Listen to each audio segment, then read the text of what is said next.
ओम राधाये स्वाहा। श्री राधा रानी सरकार की जय हो, उनके श्री कृष्ण जी की जय हो, उनके अष्टसखी मंडल की जय हो, उनके सकल दरबार की जय हो, उनके सकल निज परिकर की जय हो, उनके सकल निज जूत की जय हो। ओम राधाये स्वाहा। देखो सरकार, आज से अपन अब इस ग्रंथ की शुरुआत कर रहे हैं, श्री जी कृपा रस सिंधु। अब इसका नाम राधा रानी कृपा रस सिंधु क्यों नहीं है साहब? एक बात, इसको शुरू करने के पहले एक बात और क्लियर करूं मैं आपको कि देखो, जो भाई अपने घर बच्चा पैदा हो तो हम क्या करें, उसका नामकरण करें। हम उसको किसी एक पर्टिकुलर नाम से एक पर्टिकुलर आदमी को जाने, इस ध्येय का जो नाम है। ऐसे ही जब हम हमारे घर में विग्रह स्थापित करें, तो जो आप राधा रानी सरकार को लेके आओ और उनके ठाकुर को लाओ, भाई उनका एक नाम रखो।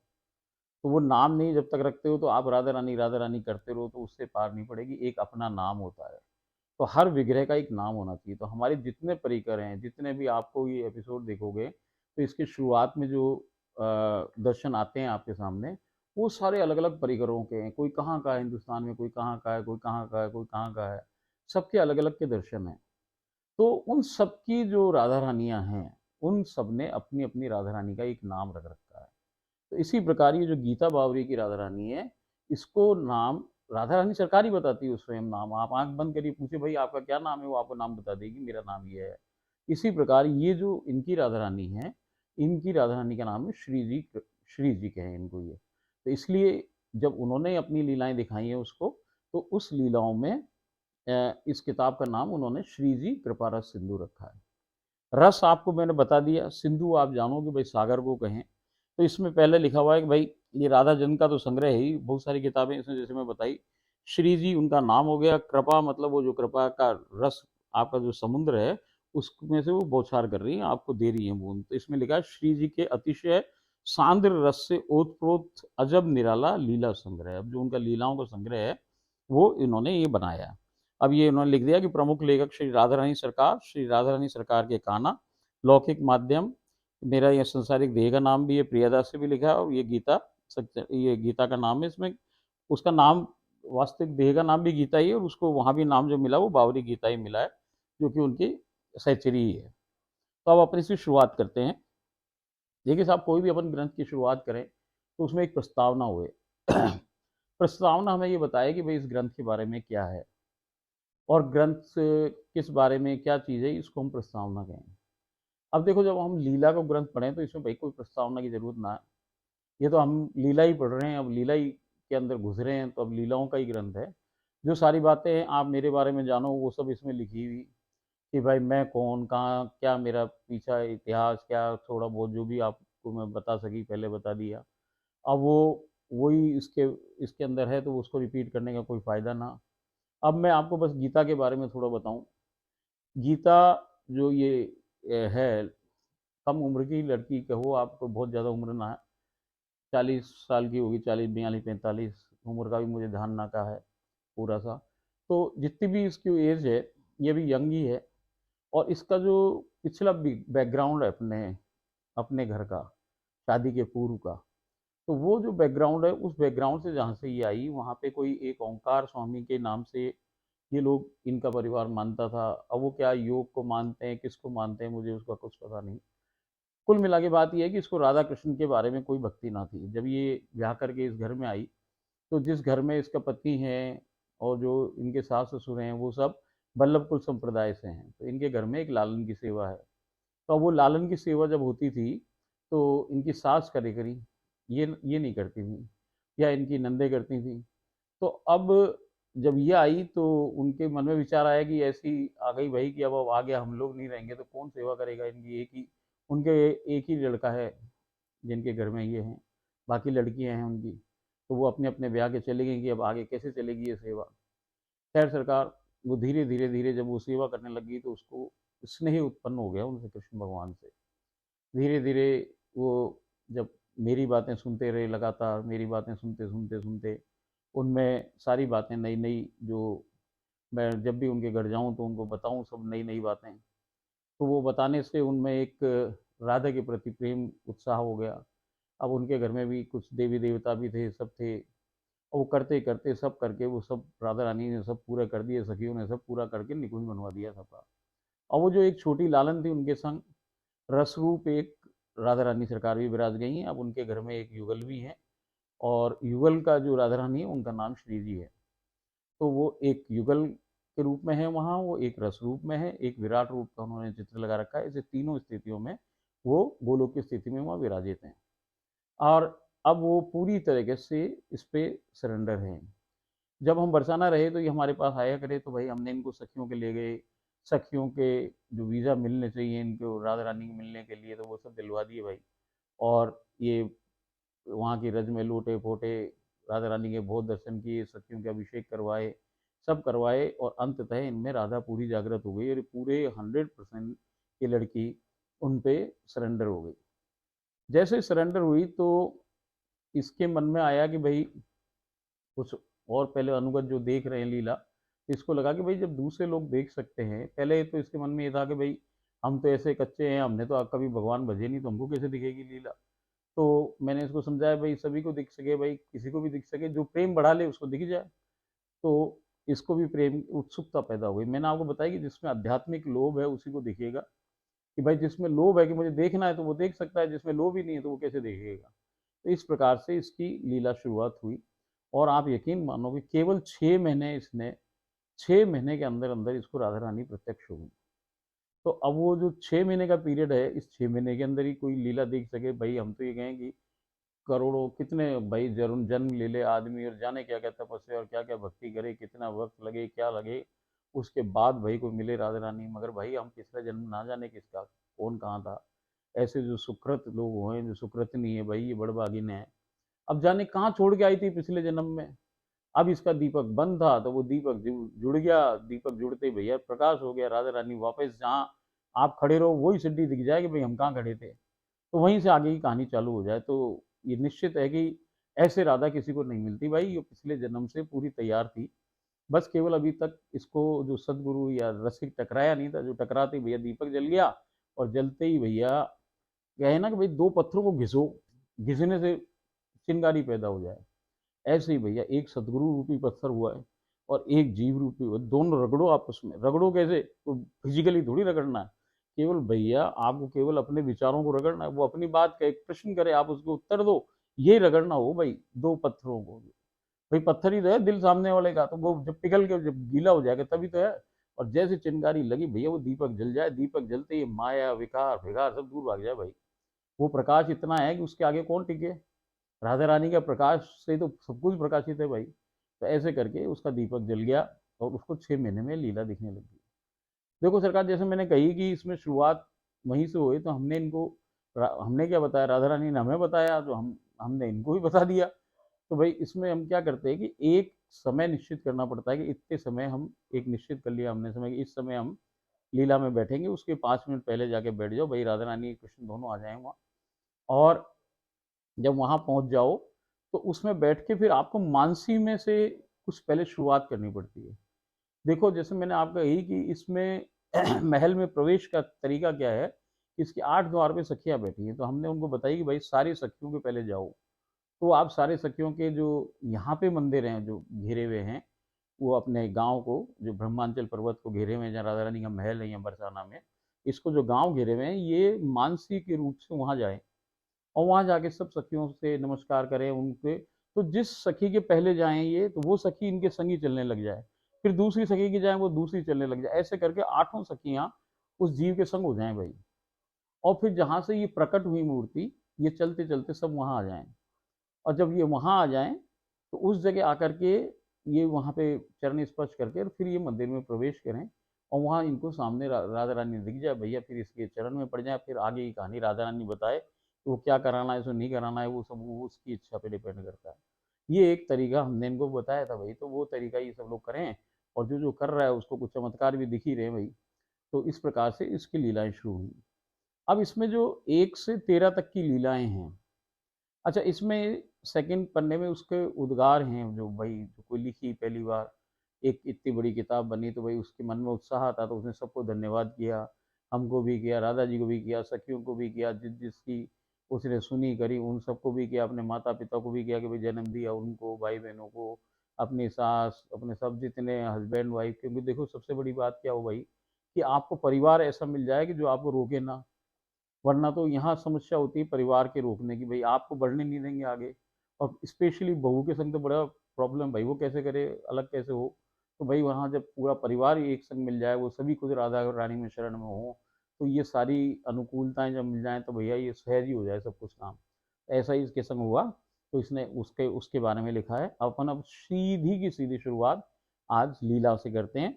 इसकी 1 से 13 तक की लीलाओं को ना कह के हम उसको प्री लीलाएं कहते हैं, मतलब लीला की शुरुआत हो रही है उसके संग।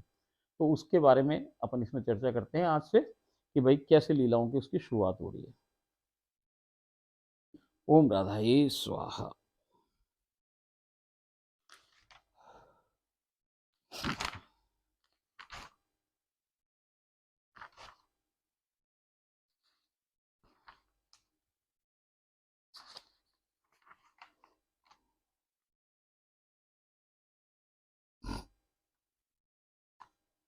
ये लीलापुर काल का वर्णन है।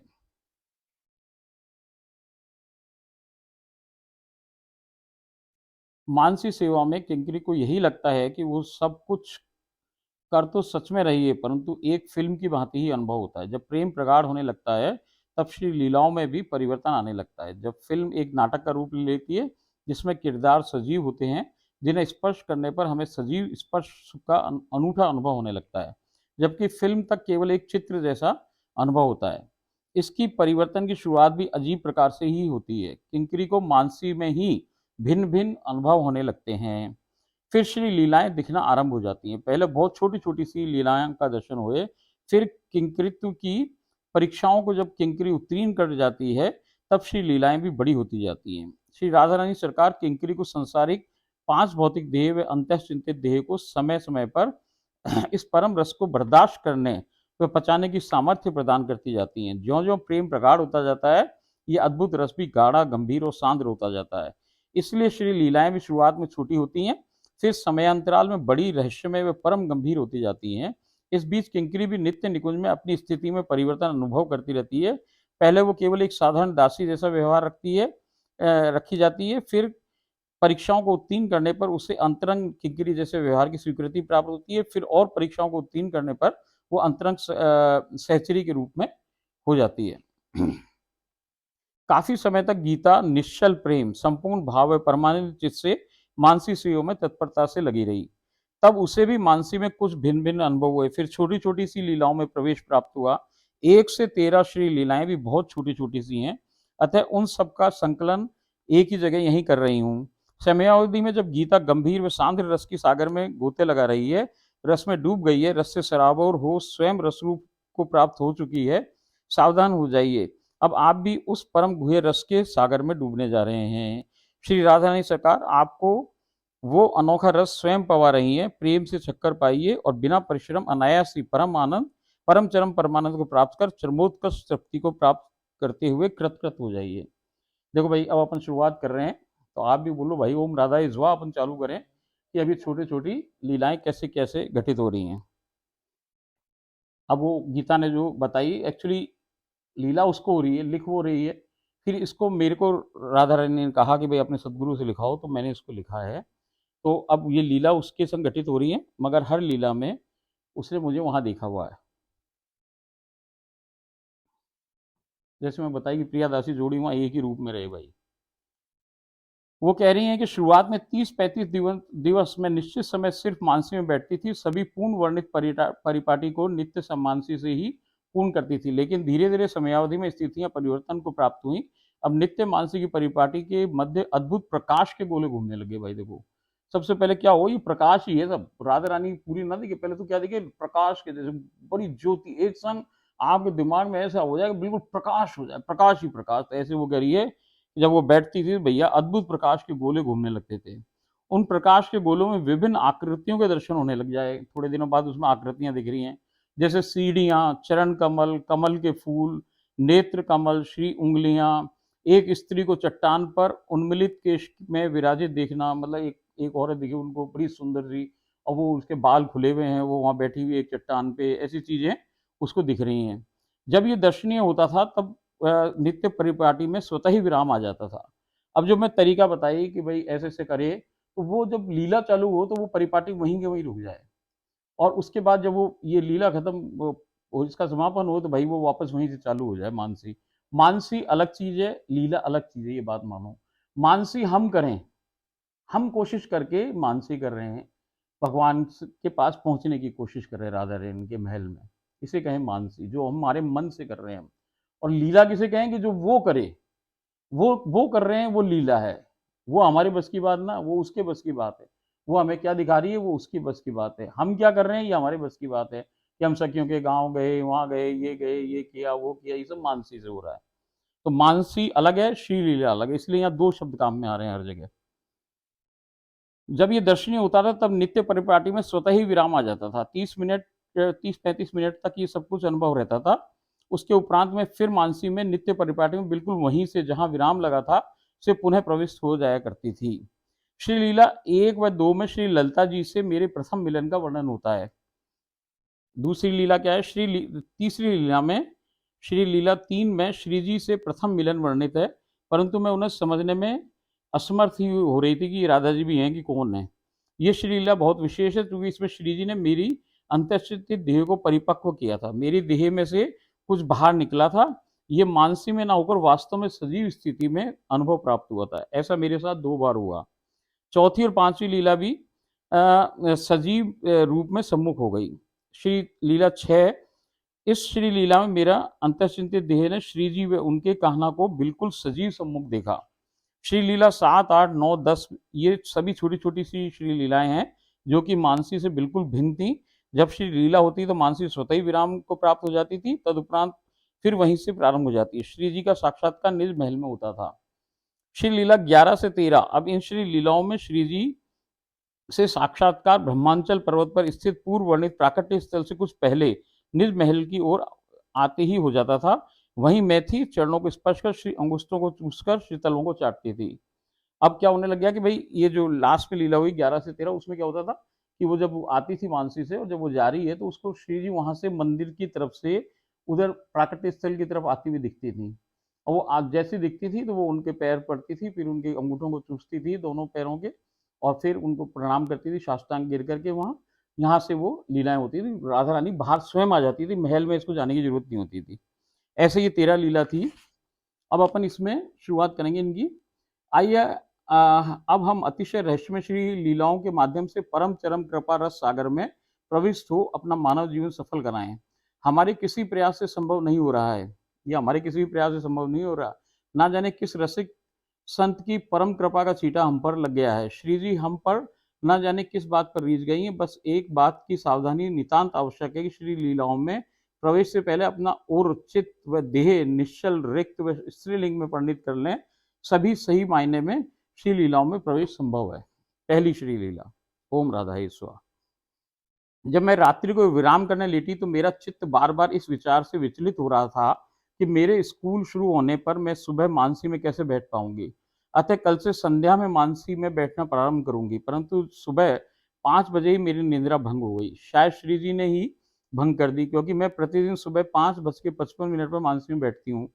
मैं बाहर हॉल में आकर लेट गई हूँ और लगातार श्री जी से पूछ रही हूँ कि आप आज्ञा करें तो क्या मैं मानसी का समय संध्या में कर लूँ। उसी समय अनुभव हो रहा है कि मैं अचानक कहीं प्रवेश कर रही हूँ और वो कहीं जा रही है भाई। ये एक बहुत ही सुंदर व सुसज्जित शहर है, एक बड़ा भारी शहर है, और वो चली जा रही है उसके अंदर अकेली। अब उसको वहाँ कोई नजर ना आ रहा, वो चलती जा रही है, चलती जा रही है। बड़ा ही सुंदर है, जिसमें अनेकों प्रकार के पेड़ वेड़ लगे हैं और स्वर्ण के बने हुए भवन है, और सब वो घूमती जा रही है, उसमें चलती जा रही है, चलती जा रही है। आदमी कोई ना हुआ भैया। मगर थोड़ी देर बाद वहाँ जब वो आगे बढ़ती है तो उसको देखता है कि इसके अंदर बहुत सारे आदमी भी हैं, मगर उन आदमियों को इसकी प्रेजेंस पता नहीं पड़ रही है कि ये है, ये चारी है, वो कोई इसकी तरफ देख ही नहीं रहा है। ऐसे करते करते जा रही है, फिर ये एक कमरे में पहुंच गई है। वहाँ बड़ा सा हॉल है, उस हॉल के अंदर बहुत सारे लोग स्त्रियाँ बैठी हुई हैं, 20-25, और ये वहाँ जाके खड़ी हो गई है। अब ये बात इसमें मैं इसमें पढ़ के बताऊँ, ये तो मुझे दिखी जो मैं आपको बताई।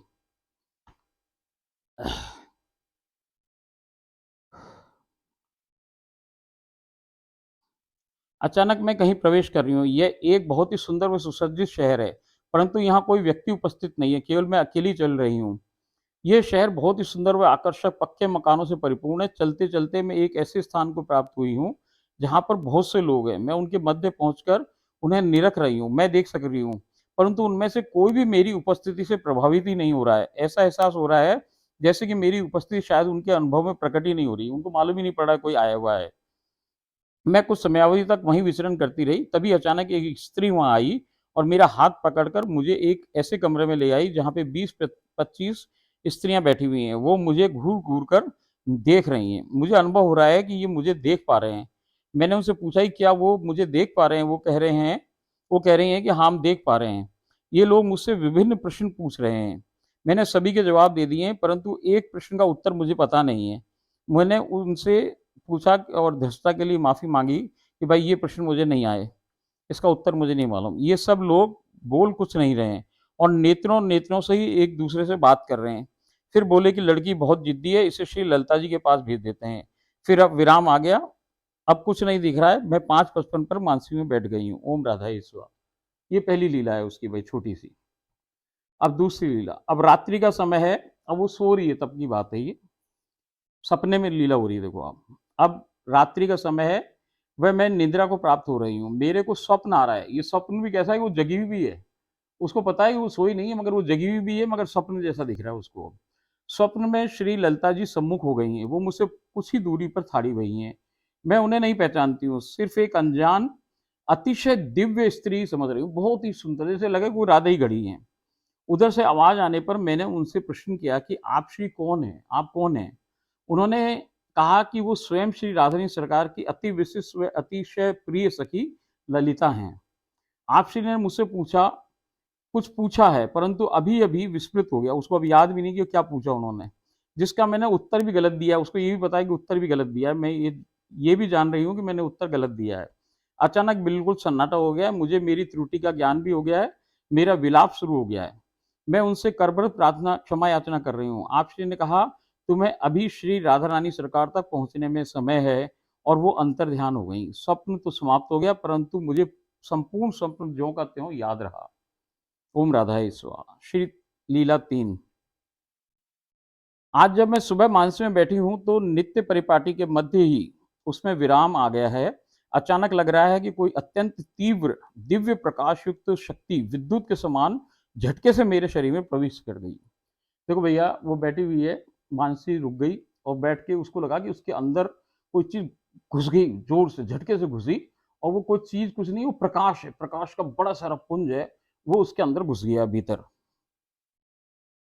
अत्यंत तीव्र दिव्य प्रकाशयुक्त शक्ति विद्युत के समान के झटके के समान। उसको ऐसा लगा कि जिसको बिजली को झटको लगे, ऐसे कोई झटका लगा और वो अंदर घुस गया, कोई चीज अंदर झटके से मेरे शरीर में प्रवेश कर गई है। अब लग रहा है कि कोई वस्तु मेरे शरीर में से बाहर निकल गई है।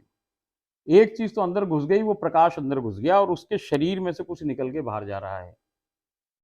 जैसे भाई कहें कि भाई कोई आए तो वो आत्मा ले जाए, तो ऐसी कोई चीज उसकी निकल के बाहर आ गई, शरीर के बाहर है।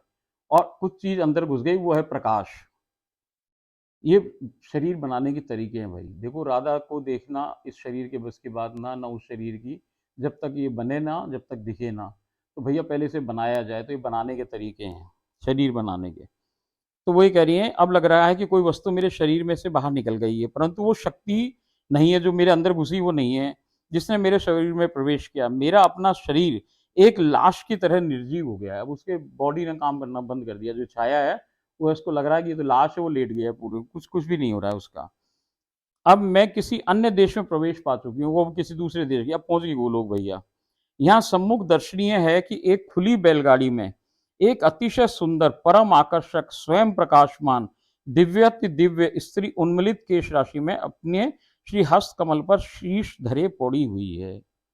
देखो भैया, अब उसका वर्णन है राधा रानी का। देखो भाई, हम क्या करें, राधा रानी का वर्णन कैसे करो आप? कोई शब्द तो है ना, आप उसकी सुंदरता कोई वर्णन कर सको ना, उसकी कोई तुलना लायक कोई चीज संसार में तो अवेलेबल नहीं, तो किसकी तुलना करें? तो भैया जितने शब्द मौजूद थे, उन शब्दों को घुमा फिरा करके हमने कोशिश करी भैया। ये तो बस ये है कि जैसे सूरज को एक जरा सी मोमबत्ती दिखाओ भाई, इतनी सी बात है। उसका सुंदरता का वर्णन कोई ना कर सके, कोई ना कर सके भैया। जो देखे सो अनुभव कर सके, बता कोई ना सके। अब ये राधा रानी, उसको पता ना कि राधा रानी है।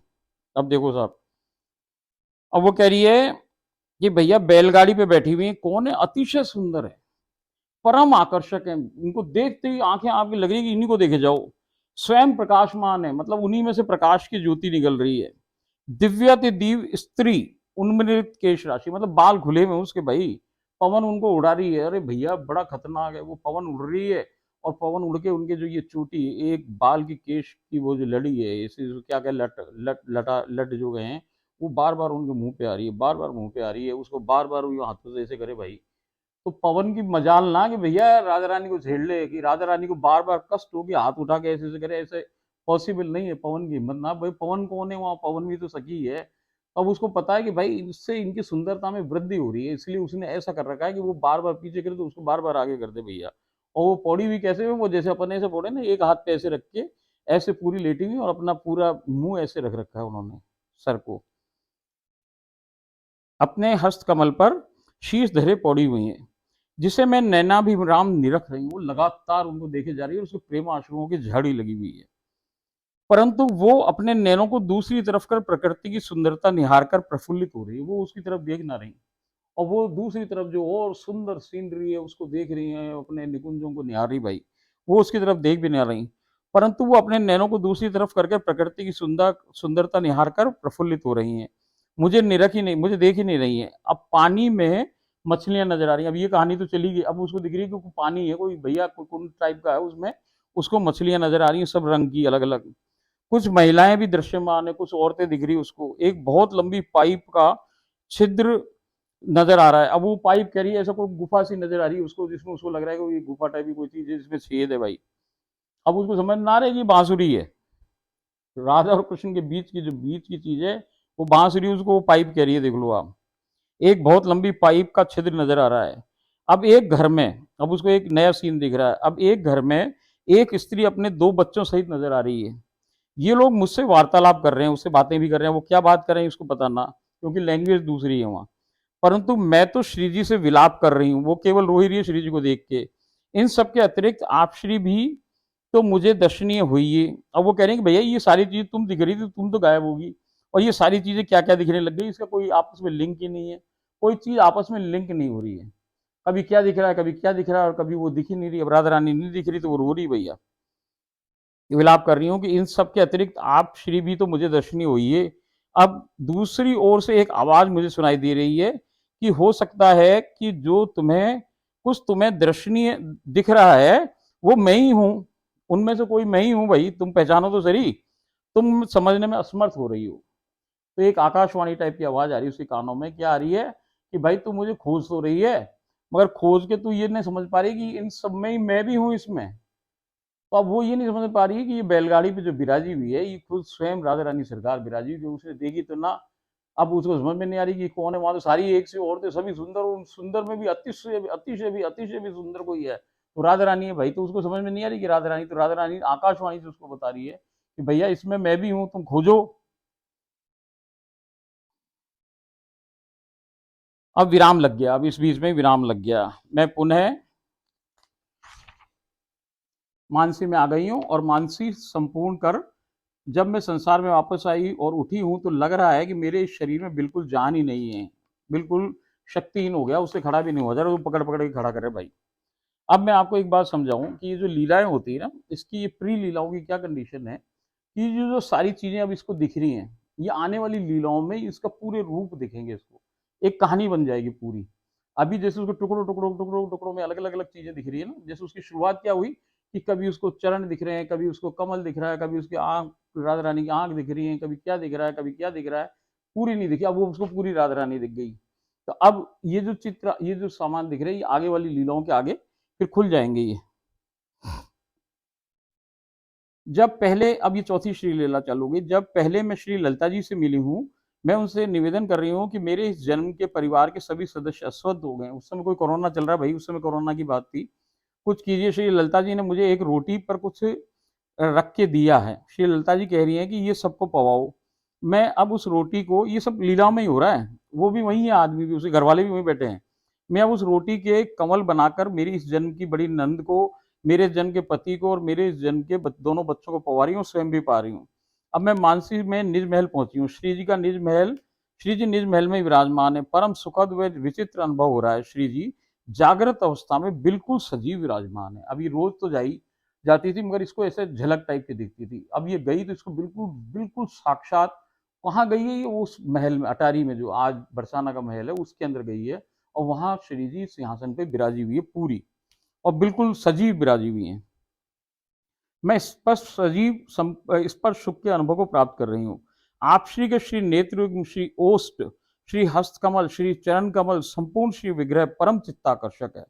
अब देखो भाई, ये जो भाषा है, ये भाषा थोड़ी राधा रानी के बारे में बात कर रहे हैं, कोई ऐसे संसारिक स्त्री की बात ना कर रहे हैं, तो इसके शब्द कुछ थोड़े कठिन हो तो मैं आपको कोशिश करूँ कि भाई उसकी हिंदी समझा सकूँ। क्योंकि देखो ये जो भाषा है ना, ये अपन भगवान के लिए ऐसी ऐसी चालू भाषा ना लिख सकें, इसलिए इसकी जो भाषा है वो समाधि भाषा में ही लिखी हुई भाई। तो ये समाधि की भी नहीं है, ये भाषा तो गोलोक की भाषा है, अलग भाषा है।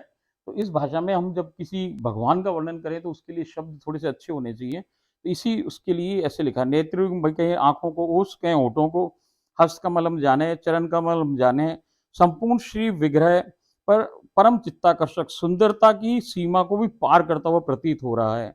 मैं परमानंद की परम चरम अवस्था को प्राप्त हो रही हूँ। मैं आप श्री से परिवार के सदस्यों की बीमारी वाली वार्ता कर रही हूँ। राधा रानी से कह रही, भाई ये सब बीमार हैं। अब ये शुरुआत है कि जो कह रही है, आप श्री कह रही हैं कि तुमने श्री ललिता जी को बतला दिया ना, सब ठीक हो जाएगा। अब श्री लीला में विराम आ गया और मैं वापस इस संसार में आ गई हूँ। अब पांचवी श्री लीला। अब मैं मानसिक सेवा की नित्य परिपाटी का अनुसरण कर रही हूँ, और नित्य परिपाटी अब अपने समापन को प्राप्त हो गई है। जो दिव्य प्रकाश की किरणों का मुझे अनुभव होता है वो अभी तक प्राप्त नहीं हो रहा है। अचानक अब सब कुछ बहुत ही अपूर्व, अद्भुत, दिव्याति दिव्य प्रकाश पुंज मेरे शरीर में प्रवेश कर, अब दोबारा घुस रहा है भाई। वो जो पहले घुसा, ऐसा का ऐसा एक और अंदर उससे भी तेज प्रकाश पुंज इसके अंदर घुस रहा है।